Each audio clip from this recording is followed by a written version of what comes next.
Hi Q!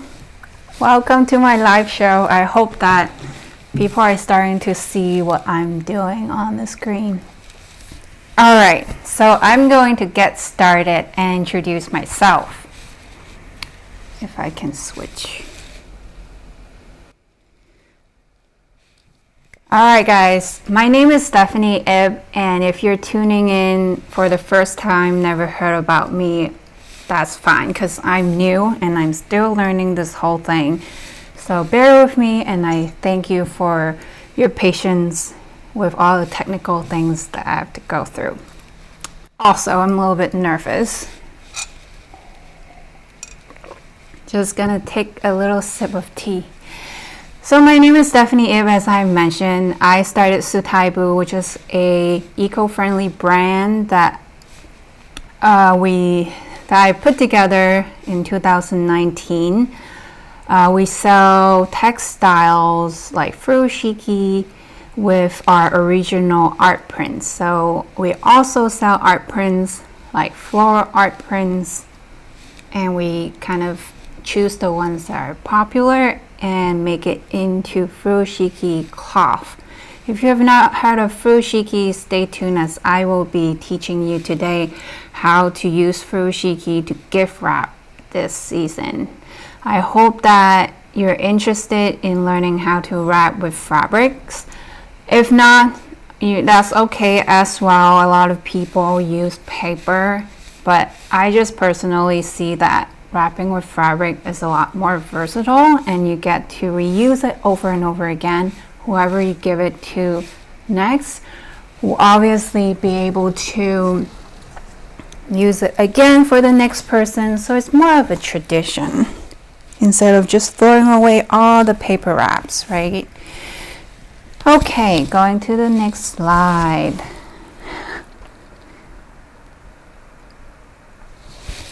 So the history of Furoshiki is not something new. It actually started at least a thousand years ago. And during the Nara period in Japan, the emperors were the ones that had their hands on luxury goods like fabrics. Back then, fabrics is not very accessible, as we all know, paper as well.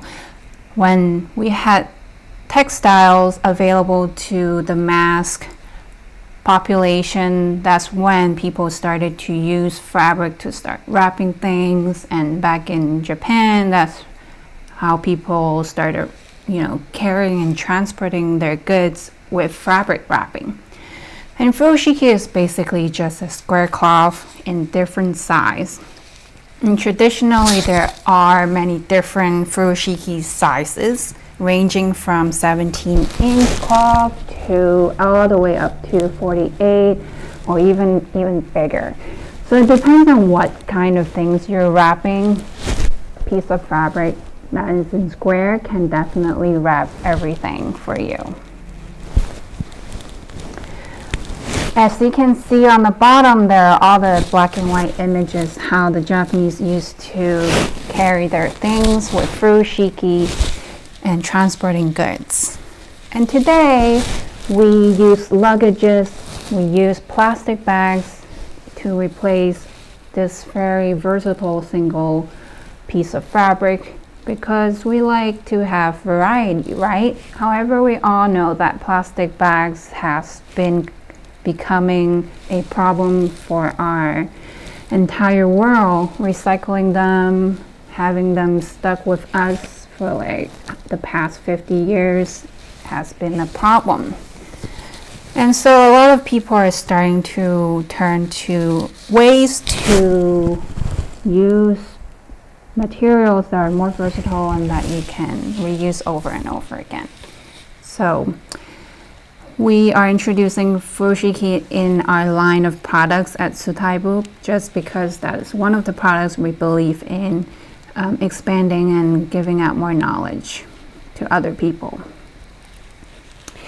And origami, as a lot of us have heard of origami, is basically folding with paper. However, we're not learning how to origami gift wraps.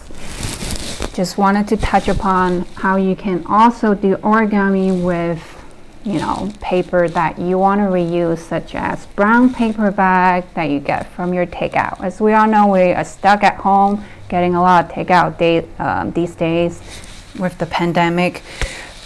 We get a lot of things that we can reuse, and paper bags are one of them. So for paper bags, obviously there are prints, there are grease on it. You want to use the ones that are a little bit cleaner so you can fold it into little decorations for your holidays, right? We don't always need to get new things. We can always get what we have at home and try to repurpose them. Be creative and repurpose them. Or even if you're getting gift wraps already with paper from your friends and families, you can turn them into origami decorations during the holidays, or even, you know, when it's not holiday, obviously, you can decorate your home or your office. In the future, you get to go back to the office. You can decorate your desk with the different origami techniques. So again, origami is nothing new. I didn't invent it. It started a long time ago, and it's a similar concept as Furoshiki. It started, you know, being available within the higher level individuals, such as the emperors or the monks within the temples. They get to have access to goods like that to use it as a celebration or a ceremonial type of purposes, such as folding things into like a crane is the most popular, but there are other figurines that they also fold into as decoration for their ceremonies.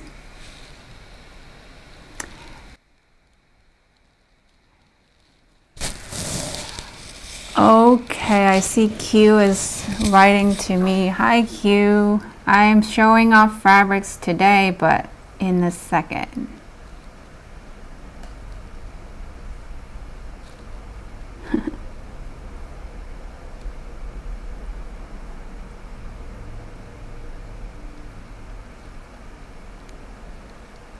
Alright, so what you're going to learn today, sorry for the interruption, I'm just trying to manage looking at different screens on Facebook and YouTube. But anyway, I'm just going to get focused. What you're going to learn today is how to wrap 2 bottles. And the 2 bottles can be anything from miniature wine tasting bottles to actual wine bottles. Or even beer, handcrafted beer, or if you have any home brewing endeavor that you have at home, that you brew your own beer, you can also bottle them and give them out as gifts, right? So it can be any types of bottles, any types of jars, any size, as long as you have the size of fabrics at home to use. If not, this is something that you want to get into to pass on to the tradition or introduce to your families and friends, definitely go check out the craft stores to see what kind of fabrics are out there. But in a second, I'm going to show you how to find the right size furoshiki to wrap the different types and different shapes of objects you plan to wrap.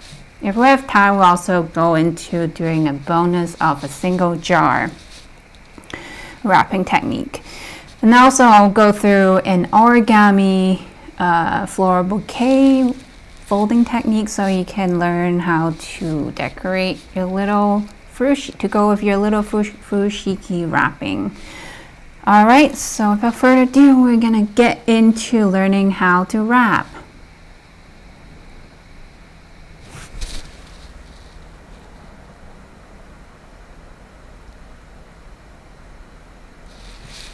So first, how you find your the right size furoshiki is to find the longest length of the object you plan to wrap. I'm going to show you an overhead view over here at my studio, which is a little bit crowded, but I'm going to show you. Alright, so as you can see in my overhead view here, Sorry if my camera is a little crooked. Just gonna try to turn it a little bit here. All right. Okay, so this is the wrapping technique you're gonna learn today. I'm gonna put that away. But how you're gonna find the right size furoshiki is by measuring out the longest size of your object. So for mine example today is a box here. It's a collapsible box I got from the Container Store here in the States. And you want to find the longest length of your product. So it will be this length, right? This length maybe, but obviously if you're not sure, you can measure out every single size to find the longest length. So for the longest length that I have here is 7 1/4. Going back to the slides, in order to find the furoshiki that you need is to times 3 of the longest length of the object and making sure that will fit within the diagonal length of the square. So if you are wondering how you do that, so switching back to the overview here.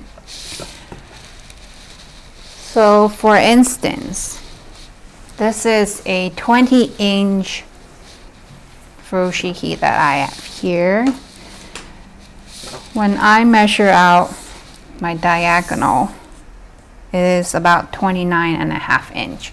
So basically I want the 29th to, so I want the longest length of my object to be able to fit within the 29.5 inch, right? So it'll be 7 times 3. So that's about 21, more or less. And that will be a perfect size for this furoshiki. Obviously you can go one size up, but then the more fabric you have to think about the outcome of it, right? So you kind of want it to be in around the right size. If you have smaller size, obviously this won't work because you won't have enough fabric to wrap your products. All right, so we're going to also talk about how to wrap this box. So it's the same thing for bottles. You want to measure the longest length. For the bottles, you want to measure the longest length of your object. So that will be the height of the bottle, right? If it's a jar, that will be the height as well. But if you have like a round cylinder, find a size that has the longest length. All right, so I went through the box. We're also gonna, touch upon how to do origami floral bouquet, which is very simple. We're just gonna use 2 square shape. Again, I'm gonna show you an overhead view here. All right, so it will be 2 square. One for the leaf and the other one for the flower. You want the flower to be a little bit bigger square than the leaf. And this is the final product.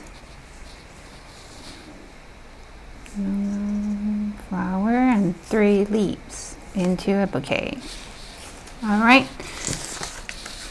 Again, if you're just tuning in, hi Dorothy, hi Panda, my dear friend from Hong Kong. Just wanted to say hi. Welcome to my YouTube live. I hope you will stay with me watching a little bit. Thanks. Thanks Q, thanks Dorothy for joining in. I'm really happy that I get to connect with my friends overseas as well. So, all right, we're gonna get back to our overhead view here. So first, we're going to learn how to wrap the double bottle. As I've mentioned, also my working space is not that big, so I'm just gonna use a smaller bottle. And these are just, champagne samplers that you can get from your local stores. Well, for me in the States, I have Target. So I go to Target to get these samplers. So you want to find a longest length of the object. So for this, it will be the height of the bottles, right? So it will be 7.5 inch. And of course, I know what kind of furoshiki size I need. So therefore, I'm just going to physically show you how I actually measure it as I've described on the previous slides. So here you want to find 3 times the longest length, right? So this will be a perfect size furoshiki for you to wrap the double, as well as a single. If you just want to do like a single wrap, that will work as well.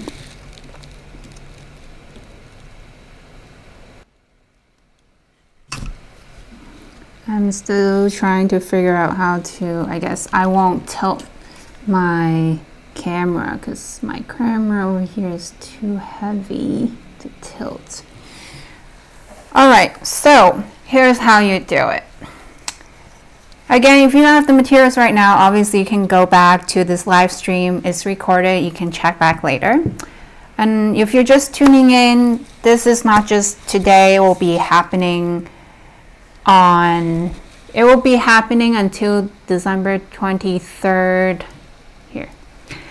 If you're just tuning in, welcome. I just wanted to kind of recap because this is our first time going live on both channels, on Facebook and YouTube. And this is a first live event that we have for the holiday because we just started our business in 2019. Last year, we were doing a lot of physical shows, arts and craft shows, so we get to like demonstrate in person with our customers.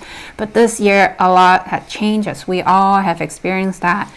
So doing live stream is no different, and we want to make sure we bring that experience across to different people across the world. So this event will also be happening tomorrow, Sunday at 10 o'clock in the morning Pacific time. If you missed that or can't join, obviously you can join the next weekend as well as the following weekend. So it'll be happening on 3 separate weekends up to the 23rd of this month.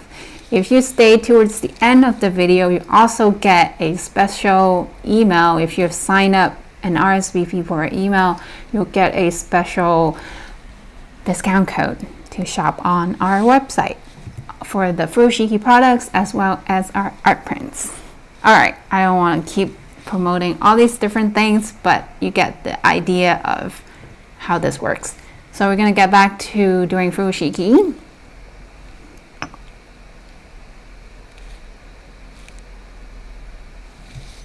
All right, so going back how to wrap a double bottle. First, you want to find the center point of your furoshiki, so that would be right here. For our furoshiki, we particularly place our logo right in the center, so it's easy for people who don't have a big space to work with. Or if you have a large furoshiki, you need to find a center spot.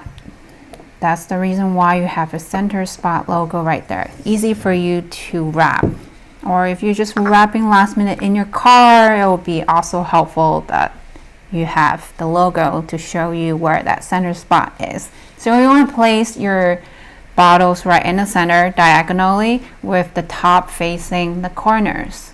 All right, again, using the wrong side of the fabric because you want to show off the right side of the fabric. If you have a double-sided fabric, which you can still find them, typically Japanese furoshiki fabrics are double-sided, just for the nature of furoshiki. It can be any kinds of fabric these days, but back in the day, the standard type of furoshiki is double-sided and in cotton fabric. But today, you can wrap with different types of fabric. However, I do recommend to also think about how you're gonna promote that message when you give it to your friend so that they can reuse the fabric again. So picking the right fabric is, personally, I think is very important. So that's why I chose the material that I chose for my furoshiki, which is made out of Lyocell. If you've heard of Tencel, Tencel is a trademark name, but Lyocell is the similar name that you probably have heard of. It's a natural material, biodegradable material that is made out of tree pulps. and it's very soft. Similar to silk, however not as soft as silk, and silk is obviously not as sustainable as we think it is. Polyester also not as sustainable. It can be recycled plastic, but you always need to make sure that when you purchase recycled materials as they have advertised online, to make sure that's authentic. And there are a lot of times we can't quite, as a consumer, hard to identify how to make sure it is real recycled material. So my take is to use natural materials if you really want to go a little bit more sustainable route. All right. Okay, so going back to the overhead, we're gonna start learn how to wrap.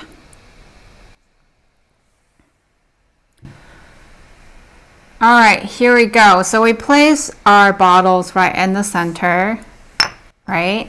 And then you want to think about which corner you want to finish with.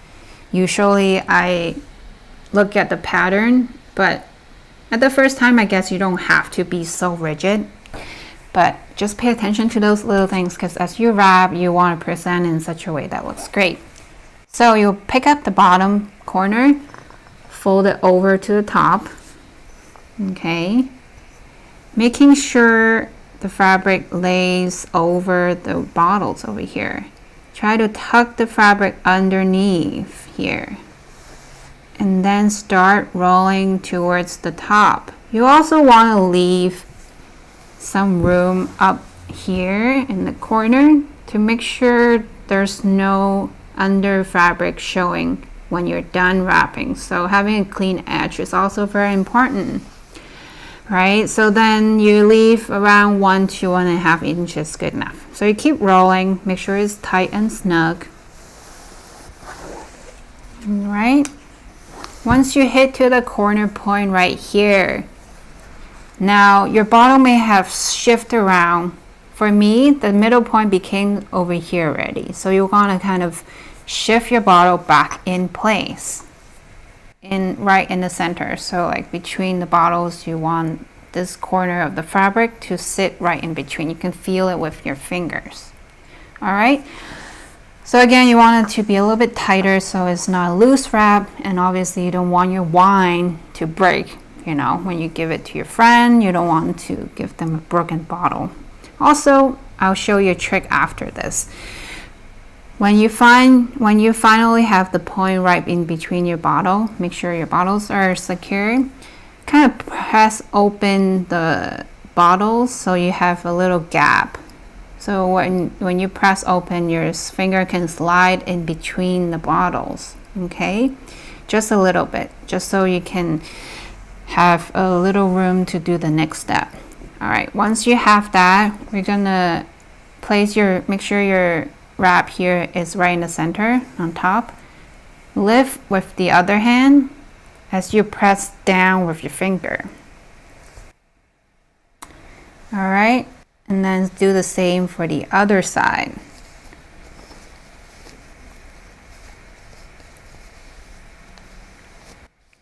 So now your wrap looks like this. You see how it's not even?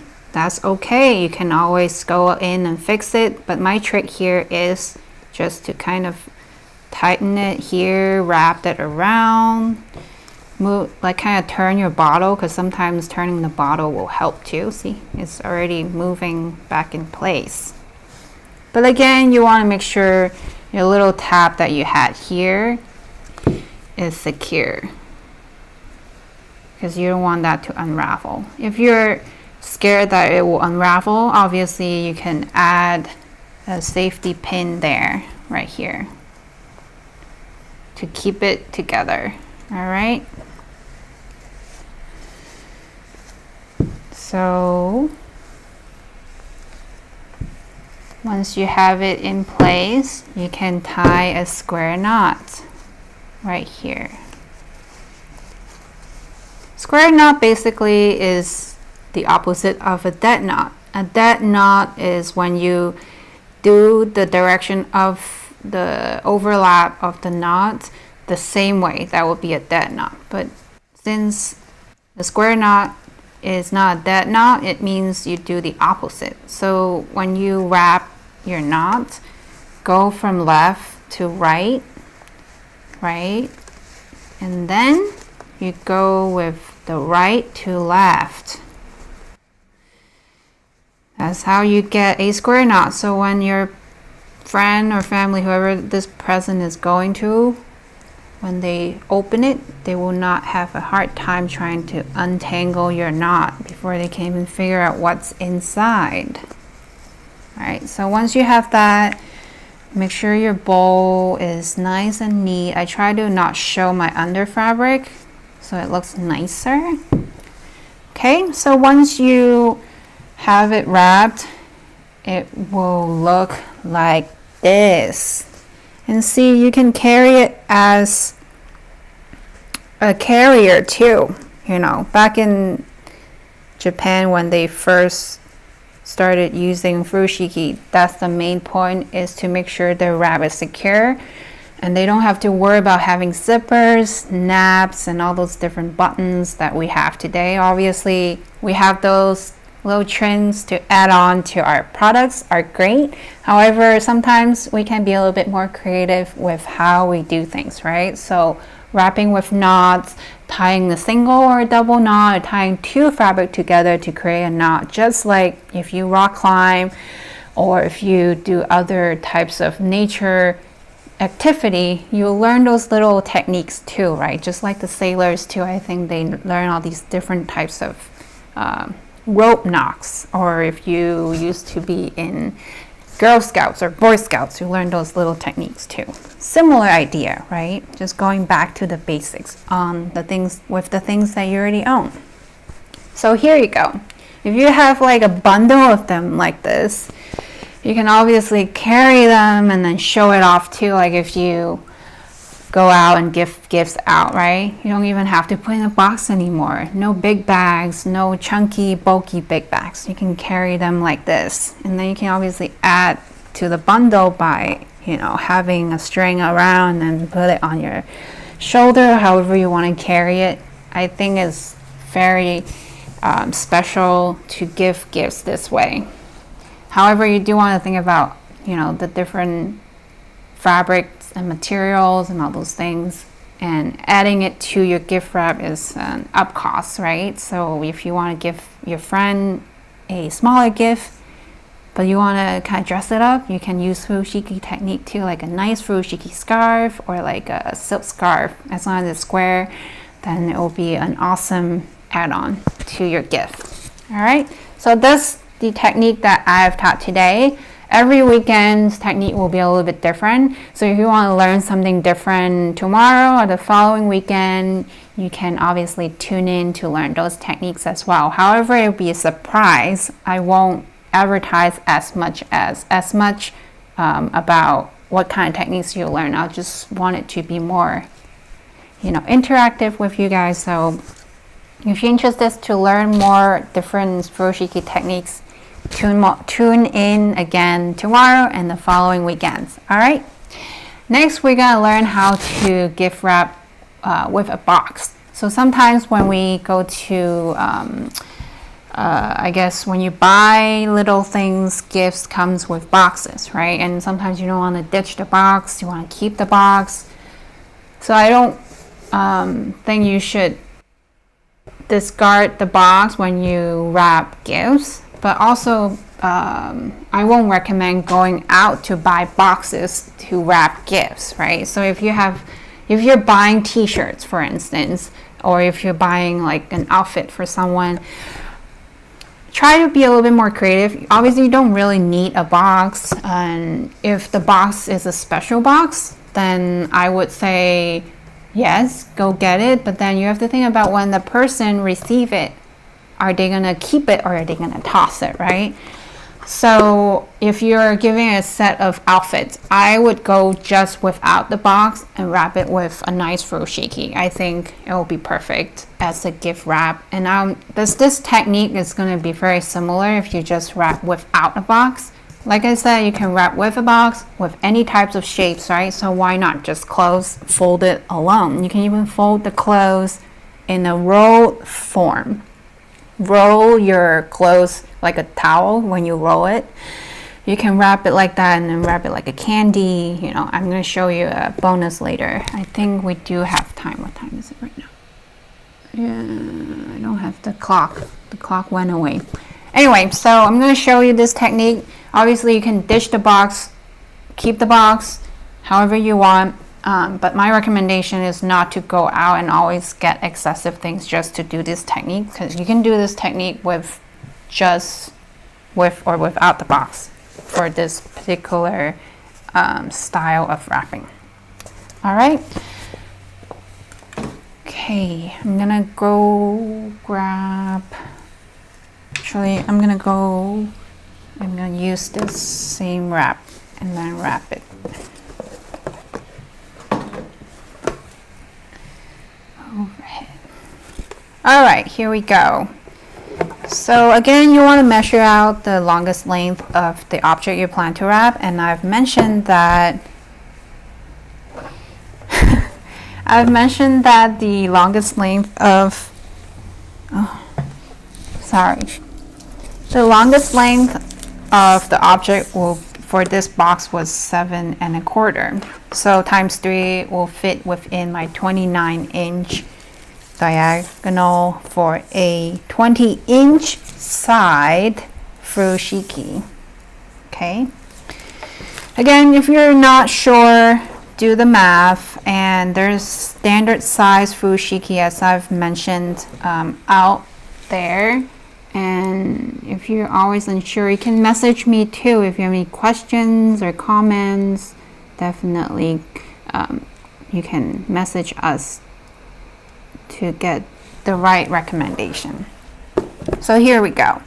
What I like to recommend also for this particular wrap is to think about how you want to finish. I know earlier I was saying you don't want to think about everything when you first started, but once you have the hang of it, you want to start to think about how you can present it such a way that looks great for everybody, right? So for me, because this is my branded item, I try to show it off by having that as my finishing touch of my wrap. So I usually would like to keep it like hanging out at the corner, like over here, like this. Again, I do want to use my close-up so you guys can see the close-up on my camera. Let's see if my camera will sit still if I use overhead view like that. Oh, looks like it works. All right, so I'm gonna kind of give you a close-up view too. So as I was saying, I like to make my presentation look great. So I try to think about how I'm gonna place my furoshiki before I start wrapping, just like when you do paper wrapping. Okay, so I like to finish it with my brand logo hanging out like this. Obviously, if you have whatever fabric, also think about how you want to finish it. And so if this is the corner that I'm going to finish, I'm going to start wrapping with this corner on the right side. Okay, so first step is to place it right in the center. Again, I have my logo. Obviously, when you buy fabric or if you have your own fabric, there won't be a logo. You do need to find a center point by identifying the diagonal cross line will be your center point. All right, place your object diagonally, just like how you did with the bottles. Place it diagonally with the right side facing up. Okay, so my box right now opens like this. So if you don't care how it faces, then obviously it doesn't matter. But if you do want to have a good experience you want to provide good experience for your receiver, maybe have the outfit to be facing up. So when they open it, they will see the whole outfit as they open it. All right, so place the object right diagonally with the longest length this way. This is my finished corner. All right, so the first step is to wrap, pick up the top corner and fold it over the box.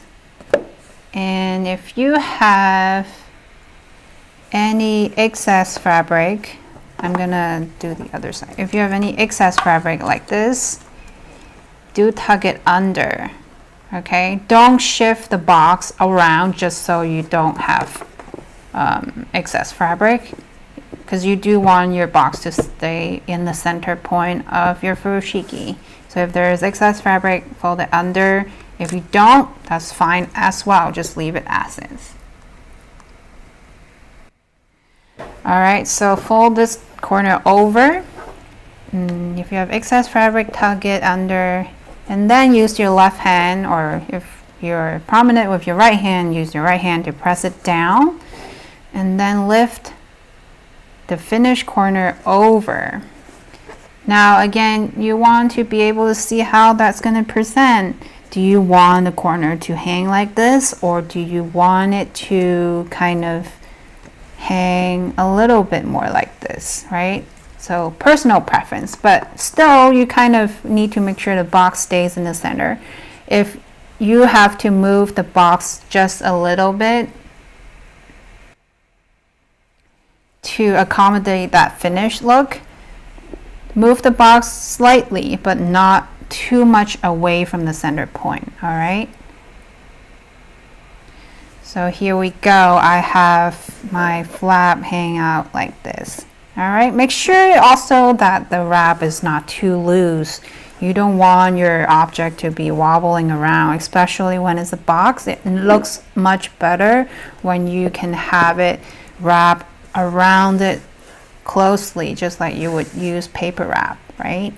So make sure you have your hand anchor it down so the fabric doesn't move. It's a lot more tricky to work with fabric that's slippery, like silk or polyester silk fabric. So just be mindful of the type of fabric that you use, and always iron your fabric before you start so you have a very clean finish. So next we're gonna learn how to do the ties, right? The next step is anchor it down with your hand. Either start on the left side or the right side is fine. Anchor it down with your right hand. Use your fingers. Here's how you can flex your fingers and work with your fingers. Use both hands. Wrap like you would wrap paper. I'm gonna turn my angle here so your front camera can see it closely. All right, so as I said, place your hand over and then start wrapping by going around the box. Like again, if you're not using a box, you can wrap around your stack of clothing or whatever shape that you're using, as if you're wrapping with paper.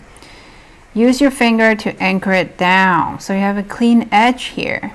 All right, as well as the other side. Here's your clean edge. Use your fingers to hold it together. All right, and then oops, I just lost my hold here. All right, once I have it, I kind of clip it with my fingers, and then I lift. So now you get the very clean finish over here, as if you're wrapping with paper. All right, going on the overhead side to show you how you can switch hands. So I'm gonna do it over again with my overhead view.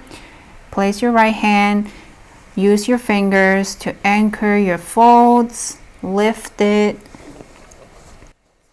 and then as you lift it, use your same anchor hand to hold on to the tail on this side, okay? And then when you switch hands, you can switch by using the same kind of pull and force to hold it tight.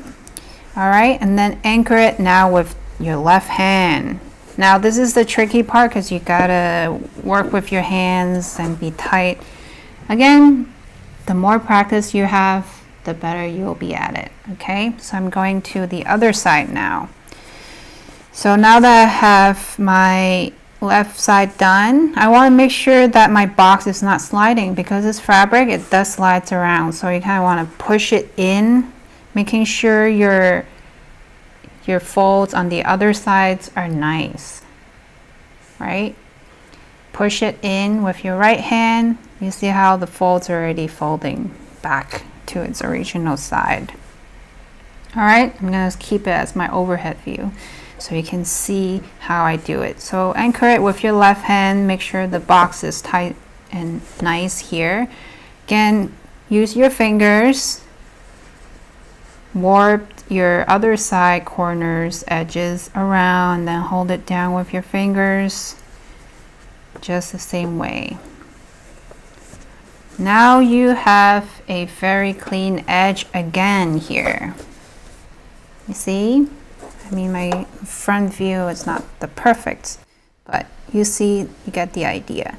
If you use fabrics that has more multicolors, you would see a lot more differences and distinguish fold lines around. So right now my fabric is kind of overall repeat, so you see, you can't quite see, but if you use like a, you know the idea of it. Anyway, I don't want to keep talking too much. All right, so once you have both sides together, make sure they're kind of even and they are sitting right in the center. I like to kind of look at it in the front, just like when you do bouquets. Like, if I don't know if you guys arrange bouquets, you kind of want to look into the mirror and see if it looks good when the other person looks at it, right? So I want to make sure that my wrap sits in the center. If it's kind of a little off, if that's the style you're going for, I mean, just stay with it, right? But if you want it to be in the center, obviously you can shift your box around by just doing the shifting with the wrap here. But you'll lose your grip again. You see how it's already getting loose? So if that's what you're doing, you want to make sure when you anchor it in the very beginning that that's where you want it to be. But anyway, I'm just going to quickly do it because I just lost my fold. And again, there are people out there who use other accessories to help keep their furoshiki together by using like clips or safety pins and all that different things. But if you don't want to damage your fabric, I say just practice a lot more before you actually put it together. That will help your presentation look a lot nicer. All right, so towards the end here is just basically a square knot like the bottles that we did earlier. So when you do your square knot, before you tie the knot, obviously make sure that the folds are nicely folded down. If clean look is not the way you're going for, by all means skip all of that and just go with the grungy look, right?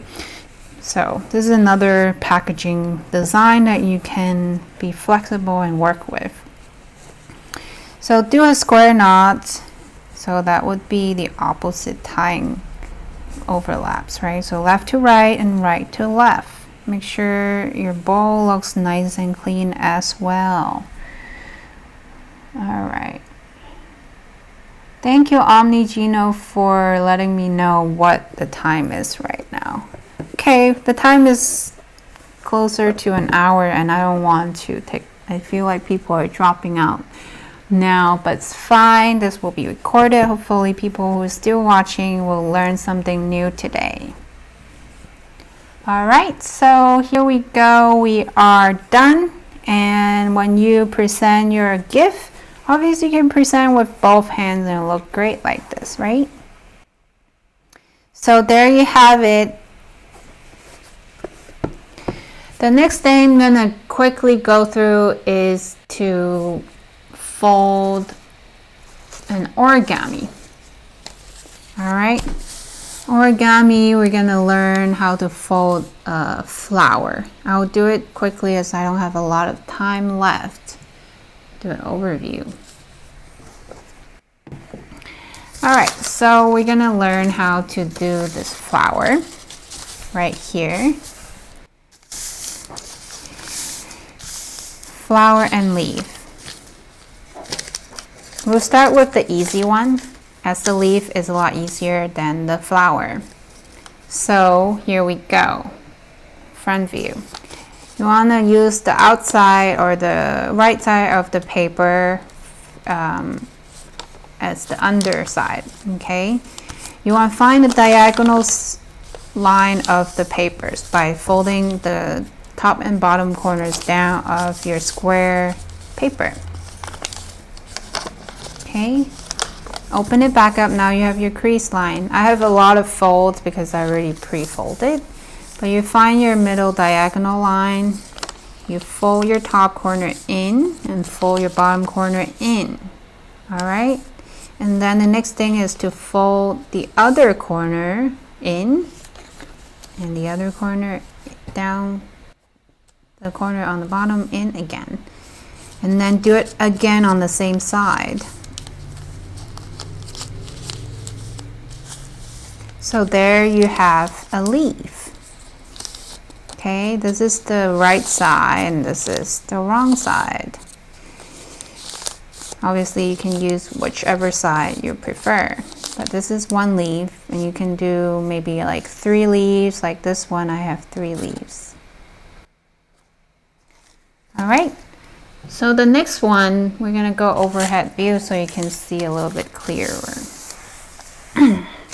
This one, I want to make sure I know which side I want to finish my flower with. Do I want it to be clean, like no print on it, or do I want some kind of print on it? So for my example here, I actually don't have print. Oh, I do have print on the inside. So I kept the print on the inside. So when I start folding, this is how I would start. Here we go. So we also again find a diagonal line here, open it back up, and then find the other diagonal line here by folding it in half. Open it back up. So now that you have the diagonal lines, you want to fold one side in and then lift the middle part to fold down into a square, making sure all your corners are matching here. All right. And then you want to flip around and do the same thing. Lift the triangle and fold it over.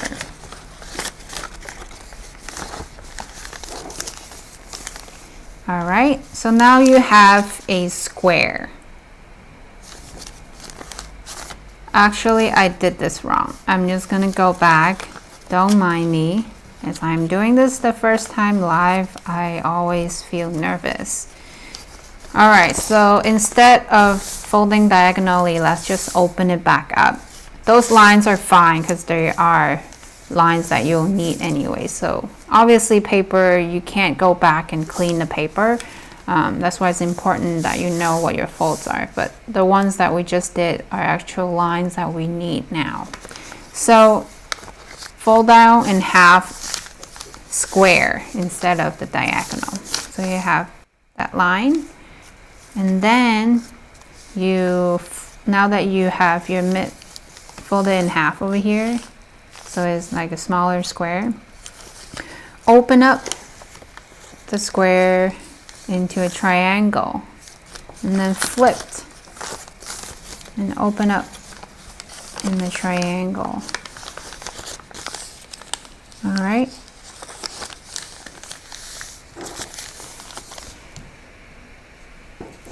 I'm gonna do it upside down here, maybe it'll be easier to see. So now we have folded in from a rectangle to a triangle. The next thing we want to do is lift, press down. If you need an anchor point, press down the corner on top, lift the first flap here, and then open it, pressing down right in the center line. So you're folding a diamond into a triangle, making sure that your point is sitting right in the center line between the triangle. All right, do the same for the other side. Okay, in fact, you do want to do it on all sides. So you flip like a book over here and then do this other side. Okay, and do it on the other side here.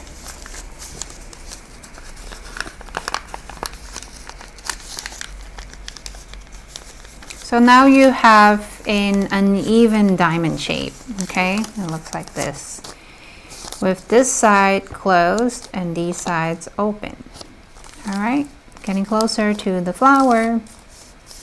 All right, next you want to do is press the top down to your bottom corner right here.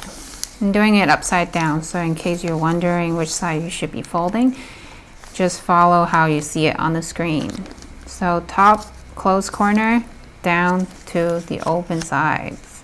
All right, corner to corner. This is to get a crease line, so for the next crease line for the next step. So open it back up. The next thing you want to do is lift the top layer and flip it up along that crease line you just created. All right, so I'm gonna do this over here. So lift this up, and then now you want to fold in these corners. So making sure also to fold these corners in as well. So like this on the one side, and then the other side, making sure the lines are straight, fold it in. All right, so since we have 4 sides, we want to do it for all the different sides. Okay, I'm gonna just do it with you quickly here. If you need to pause the video in the future, you can always do it. Just pause the video so you can catch up on the folds here.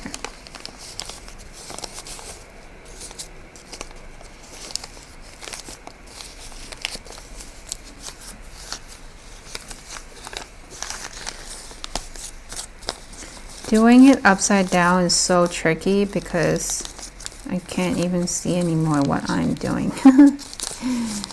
All right, I think this side I have to fold this down, open that. All right.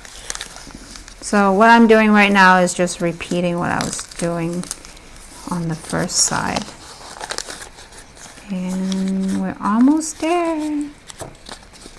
Thanks for joining in. If you're watching a recording, thanks for watching to this level. I think it requires a lot of patience to watch this whole video or this whole series of live stream to learn just a few things. But if we want to learn new things in life, it always takes a little bit of time, right? All right, so I have all my corners folded in, and now I have an uneven diamond again. Okay, and this time my bottom here is open like a walking feet, and then the top is closed. Did I just do it wrong? I feel like I've done something wrong.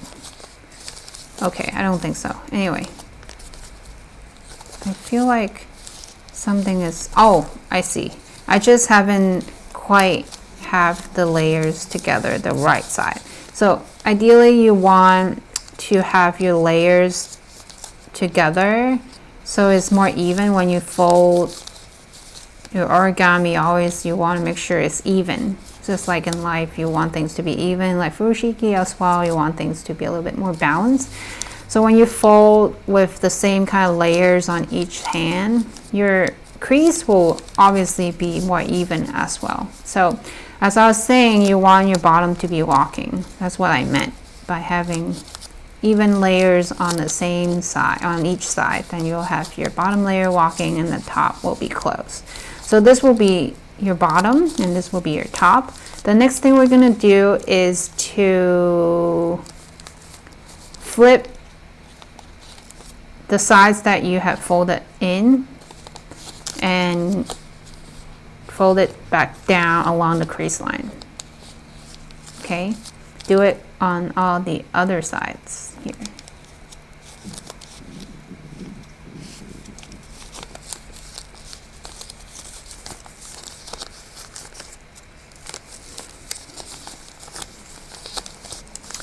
All right, so now you're back to your original diamond shape, okay? And the bottom being open and the top is being closed. So the closed side is actually the bottom of the flower where the stem goes. And the top is where you want to start rolling the petals. So the top will be your petals. Before we roll the petals, we need to kind of slim down the shape of the flower. So what you want to do is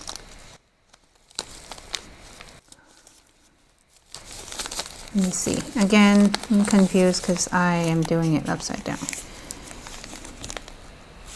All right, so now you want to fold in the corners to the center like I mentioned earlier.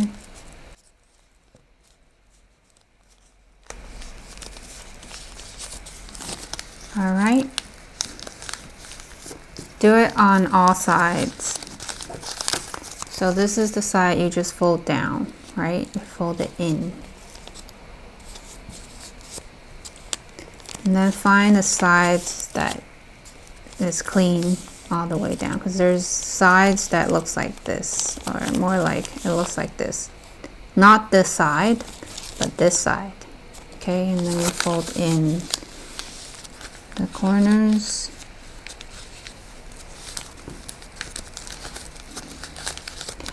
So for origami, the more folds you have, the thicker it is, right? Just like when we have more life experience, our skin becomes thicker. So we kind of want to be more precise with our folds so that it doesn't overlap too much, causing our foundation looking crooked. Okay, just like in life. I keep paraphrasing with life because I see origami folding is very similar to that. All right, so now I have all my sides folded in. I want to make sure my layers are even on each side again. All right, so there you have it. You're ready to roll down the petals, and this is the very last step, also the most fun step. You want to get a chopstick or some kind of pen to start rolling your petals down like that on all sides. You can hold on to the stem as you're rolling, but as you're opening the flower, you kind of want to let go a little bit so then the petals can open. Just like in life, you want to let go of things so that your life can absorb more of other perspective and experiences, right? All right, so I keep rolling down my petals. And now I have my flower. I think that took about 15 minutes. All right, so if you want your petals to look curlier, obviously keep going, fix it. But the idea is to have it open, and for you to stamp to a bouquet, you basically find a wire, piece of wire, right? Use wire about 7 or 8 inch. Turn a loop on one end, like this, and then you cut the 7 inch. I'm not going to cut right now, but you're going to cut the 7 inch and feed that open end through the flower. You want to pre-poke your hole towards the corner, and then that will feed into it. All right, like this. So now you have a stem to hold on to as a bouquet. So when you wrap your actual bouquet, you can use Florist tape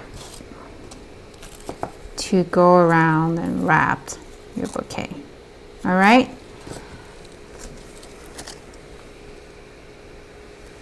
So